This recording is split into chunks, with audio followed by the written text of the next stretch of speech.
Today, the men and women of the United States Air Force honor all the Air Force prisoners of war and those missing in action during the Vietnam War. The presiding official for today's ceremony is the Chief of Staff, United States Air Force, General Mark A. Welsh III. Ladies and gentlemen, please remain standing for the arrival of the official party.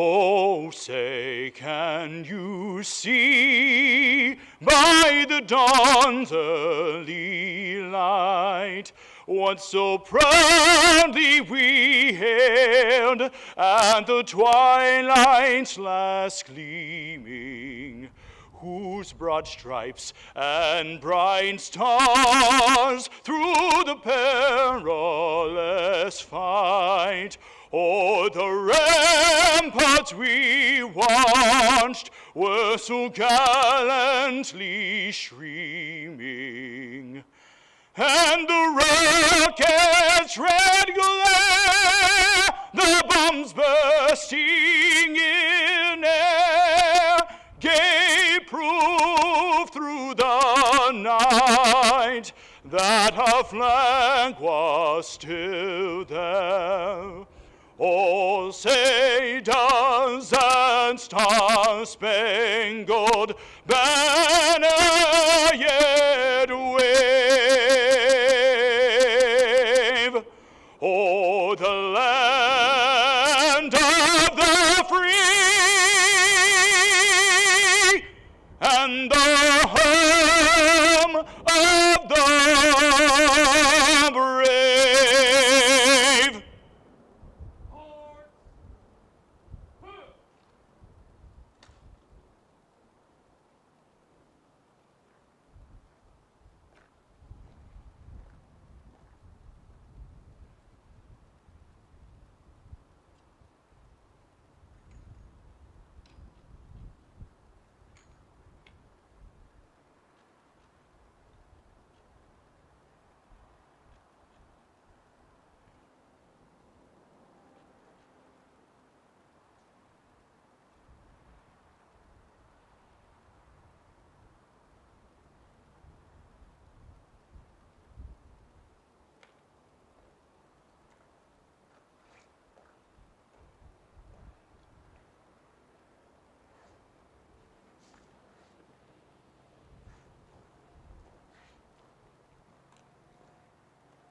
Ladies and gentlemen, Chaplain Major General Howard D. Stendal will now deliver the invocation.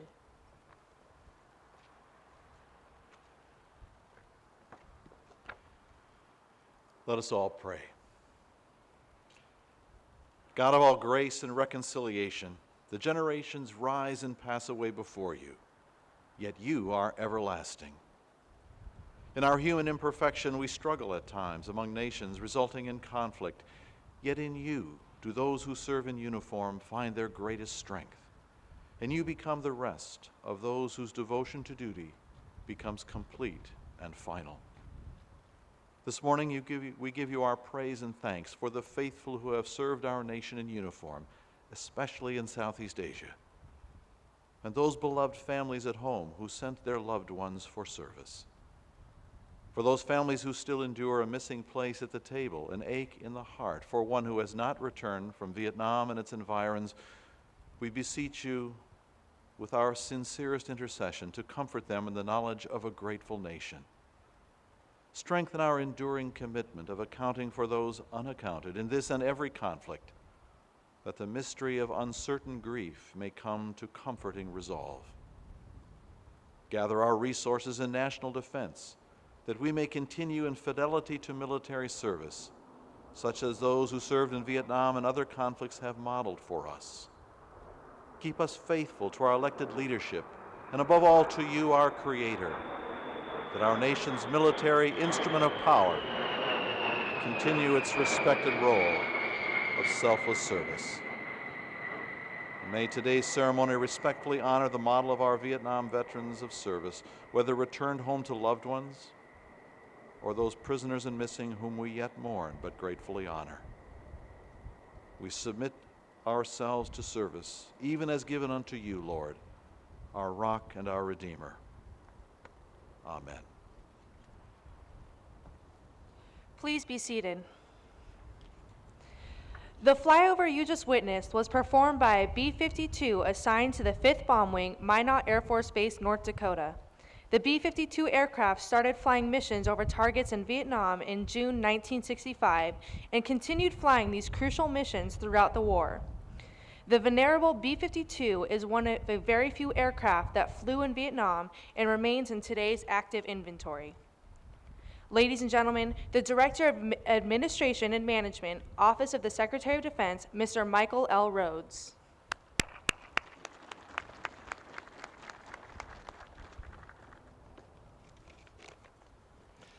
Thank you very much, Secretary James, General Welsh. Thank you for conducting this ceremony. Truly appreciate it. To our distinguished guests from Congress, from the Department of Defense, and from Veterans Affairs, and especially including the national leaders of the National League of POW MIA Families, Vietnam Veterans of America, American Legion, and the Veteran of Foreign Wars. Also to the airmen, past and present, and all those who've served in our armed forces, and especially to our Vietnam veterans, particularly our former Vietnam prisoners of war and their families, and the families of those still listed as missing and unaccounted for. Welcome, and thank you for joining us today. It's an honor for me to be here with you today at this beautiful memorial that overlooks our nation's capital. On behalf of the Secretary of Defense, Secretary Carter, and the Chairman of the Joint Chiefs, General Dempsey, I have the singularly distinct privilege of overseeing the United States of America Vietnam War Commemoration. This commemoration is conducted through a tremendous staff of professionals in the Vietnam Commemoration Office, and I thank them every day for what they do. Congress authorized the Secretary of Defense to conduct a program to commemorate the 50th anniversary of the Vietnam War. And we do this partnering with other federal entities, state and local governments, and private companies and organizations. When Congress authorized the commemoration, it established as the #1 objective to thank and honor our Vietnam veterans and their families. And it particularly called out the personnel who were held as prisoners of war and those still listed as missing and unaccounted for and their families. On behalf of a grateful nation, in this commemoration, we thank the Vietnam veterans and their families for their service, their sacrifice, and their valor. I personally am tremendously committed to this commemoration, in part due to the fact that I have, in my opinion, the greatest of all Vietnam veterans living with me, my dad. He was then Sergeant First Class Jerry Rhodes, flying as part of an Army air crew, performing signals intercept operation with the Crazy Cats of the First Radio Research Company. A few years ago, on Memorial Day in 2012, the Secretary of Defense hosted a commemoration, our commemoration's inaugural event, and it held this at the Vietnam Veterans Memorial. He was joined by the President, the First Lady, the Vice President, the Chairman of the Joint Chiefs, other senior civilian and military leaders. But most importantly, there were thousands of Vietnam veterans and their families. They were the real VIPs of the ceremony. That kicked off the initial phase of our commemoration effort. And now today, here in this time frame, actually starting in January, we begin the main phase. This is where we strive to thank and honor the 7.2 million living Vietnam-era veterans and the families of nearly 9 million who served. As much as possible, we're trying to thank them in their hometowns. We're attempting to accomplish this through our commemorative partners. These are organizations of any size that commit to have 2 events a year, each year from 2015 to 2017, that focus on thanking and honoring. We have nearly 7,500 commemorative partners so far. That's hopefully at least 15,000 events a year all across America. And we're honored that the Headquarters Air Force is one of those commemorative partners, and we truly appreciate your efforts, your commitment, and today's wonderful and important ceremony. Thank you. This is what the commemoration is about, simply about thanking and honoring those who served with extraordinary courage and valor, and their families, especially the families who still wait after many years. Our nation will never forget the hardships and cruelties that our prisoners of war bravely bore, and the emotional heartache that the families of those still missing and accounted for continue to endure today. To all, we recognize your enduring service and your sacrifice. So I'll close by quoting part of the President's proclamation that was read at the inaugural ceremony by a Vietnam Medal of Honor recipient. I quote, "While no words will ever be fully worthy of their service, nor any honor truly befitting their sacrifice, let us remember that it is never too late to pay tribute to the men and women who answer the call of duty with courage and valor. Also, let us renew our commitment to the fullest possible accounting for those who have not returned." So, Secretary James, General and Mrs. Welsh, thank you for all that you're doing to care for our airmen and their families, past and present. And to all our Air Force veterans and family members, and to all veterans and family members, thank you for your service and your sacrifice, and thank you for supporting this ceremony today with your presence.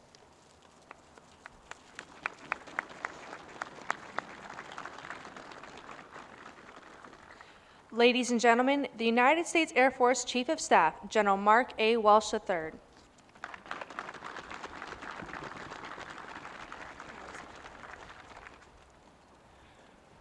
Good morning, ladies and gentlemen, and on behalf of Secretary James, it is just such an honor to welcome you here to our memorial, especially for this purpose. And while we're here to lay a wreath in a moment for those Air Force POWs and MIAs from the Vietnam conflict, there are many others who served who didn't wear the Air Force uniform. So could I ask, before we start, all veterans from the Vietnam conflict, all services or civilian, to please stand or raise your hand if you have trouble standing, and just let us acknowledge you this morning.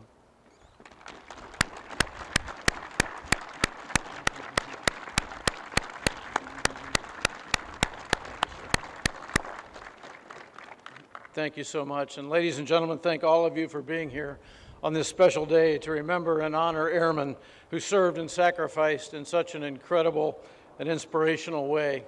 And I don't believe there's any better place to honor these airmen than right here.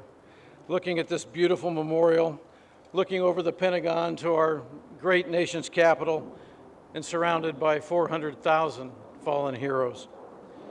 50 years ago today, the United States kicked off Operation Rolling Thunder, led by a B-52 assault. Rolling Thunder was the first sustained aerial assault on North Vietnamese territory. The campaign would last 3 years. Air Force, Marine, and Navy air crews would destroy half of the bridges in North Vietnam, almost all of its petroleum storage capacity, and nearly 2/3 of its power plants. The U.S. would also lose more than 1,000 aircraft in that campaign. One of the first was an F-100 Super Sabre, piloted by then First Lieutenant Hayden Lockhart. The young Air Force officer, after being shot down, evaded the enemy for a week before he was captured. He was the first Air Force prisoner of the Vietnam conflict and would remain a prisoner until his release on February 12, 1973, nearly 8 years later. One of my most vivid memories is watching television coverage of the first group of POWs returning to Clark Air Force Base in the Philippines in February of 1973.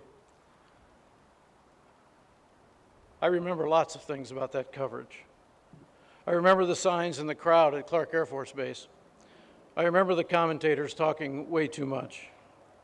I remember the shots of the C-141 taxiing into its parking spot in front of the crowd.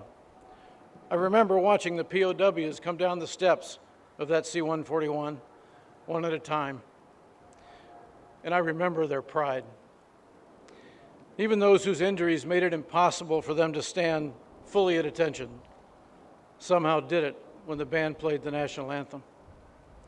With many of you and the rest of the country, I watched as 566 military prisoners of war returned to the United States over the next several weeks.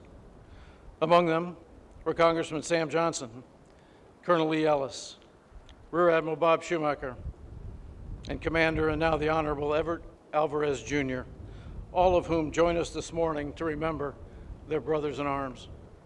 Gentlemen, there is no way to repay you for your service or your sacrifice, but we would like to show our respect and our appreciation.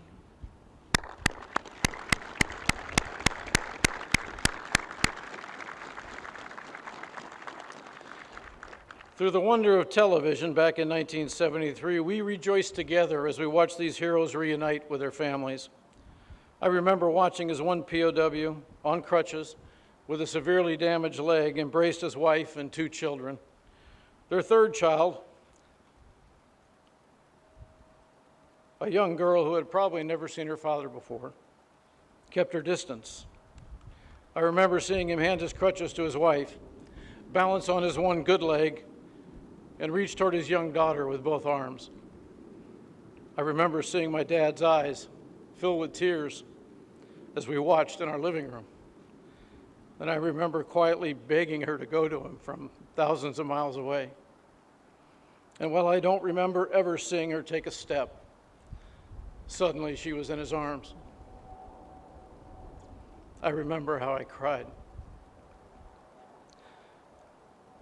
For those of you who didn't serve as prisoners of war, would you humor me for just a moment and close your eyes with me and just imagine a small, filthy cell, a rotting cage, unbearably hot during much of the year, unbearably cold the rest of the time. Imagine the loneliness, the belief that no one knows, no one cares, no one can help.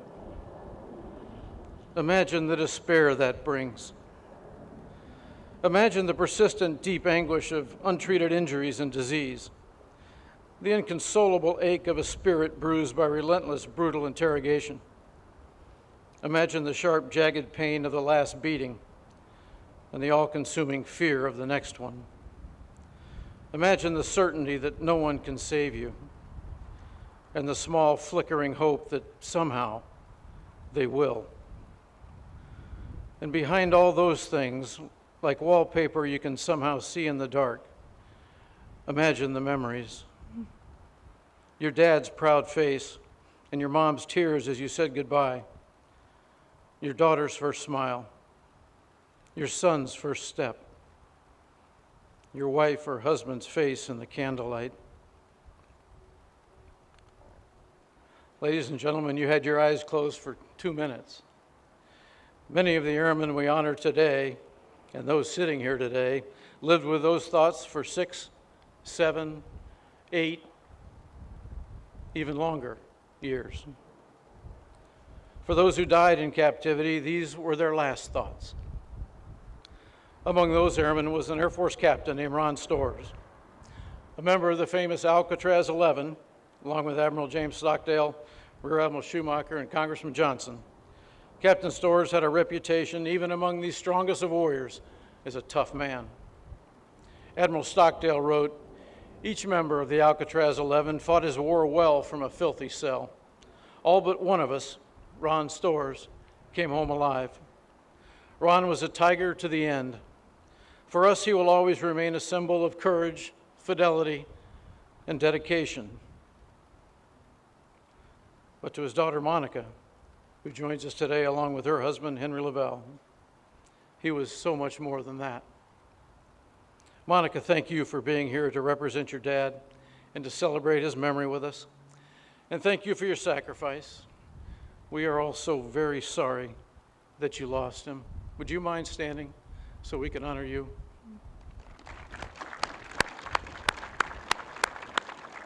Thank you. Among those who did return was Captain Alan Brudno. Captain Brudno's F-4 was shot down in October of 1965. He endured 7.5 years of captivity and returned with honor on 12 February 1973. But the years as a POW had changed him. Post-traumatic stress didn't have a name in those days, and the resources to cope with it were hard to find. Captain Brudno's resilience had been tapped out in the prisons of North Vietnam. And 4 months after returning home, he took his own life, a tragedy for his family and the nation. He was the first of our 566 returning POWs to do so, but sadly, not the last. Captain Brudno is an American hero. He wore 2 Silver Stars, the Distinguished Flying Cross, the Legion of Merit, 2 Bronze Stars with Combat Valor Device, and 2 Purple Hearts.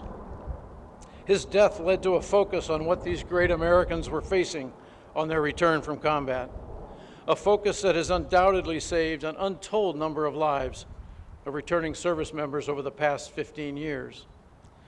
Captain Brudnell's brother Bob and his wife Sheila are with us today. Bob, would you and Sheila please stand? Thank you for your service as a naval officer. Thank you for carrying your brother's story forward. It's inspiring, and it has saved countless lives. Prisoners of war are not a new heartache, even for this relatively young country. Since the Revolutionary War, almost 550,000 Americans have served as POWs. In the conflicts those years represent, there have also been thousands of American men and women at arms whose fate remains unknown. About 1,630 of them in Vietnam alone. 512 of those are airmen. Imagine now that you're watching the homecoming scene I described before, and that the face you're praying to see doesn't come down those stairs on the first aircraft, or the second one, or the one after that.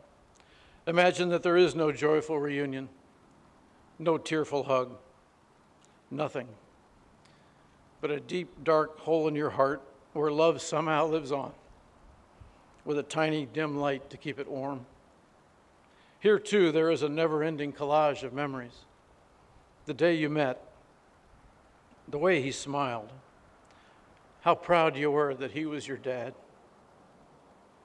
your last lingering goodbye that now must last a lifetime. Maureen Kozak knows exactly what I mean.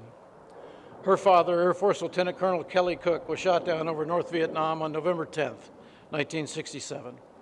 He was listed as missing in action. The family hoped against hope that he would step off one of those C-141s, but he didn't. It wasn't until 1976 that Lieutenant Colonel Cook was declared killed in action, and the family learned that he died from his injuries shortly after being shot down.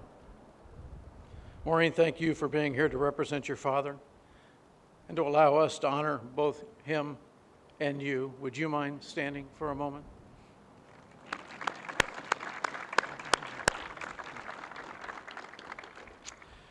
This is a solemn occasion, but it's also a very proud celebration because we share the heritage of the brave Americans we honor today.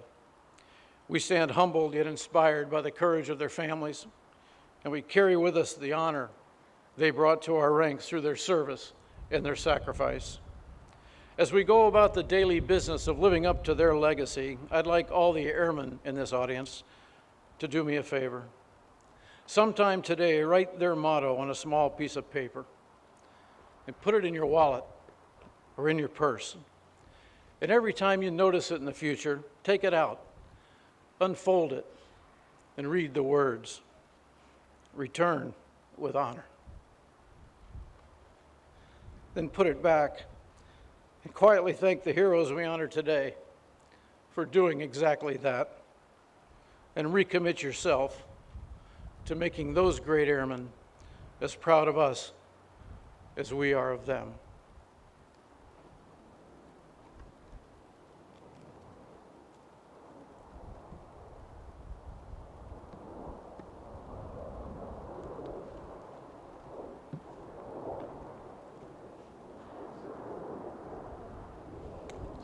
Mr. Rhodes, please join General Welsh as we prepare to present the wreath.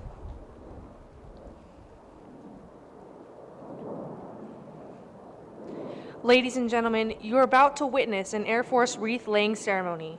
The wreath will be placed by General Welsh and Mr. Rhodes. In keeping with the conduct of this ceremony, it is our desire to maintain an atmosphere of dignity and respect. It is requested that everyone remain silent and standing. It is appropriate for military members in uniform to render the hand salute on the first note of taps. It is also appropriate for civilians to place their right hand over their heart. Thank you. Ladies and gentlemen, please rise.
This concludes today's ceremony. Thank you for joining General Welsh in remembering and honoring our Air Force Vietnam veterans, prisoners of war, and those missing in action.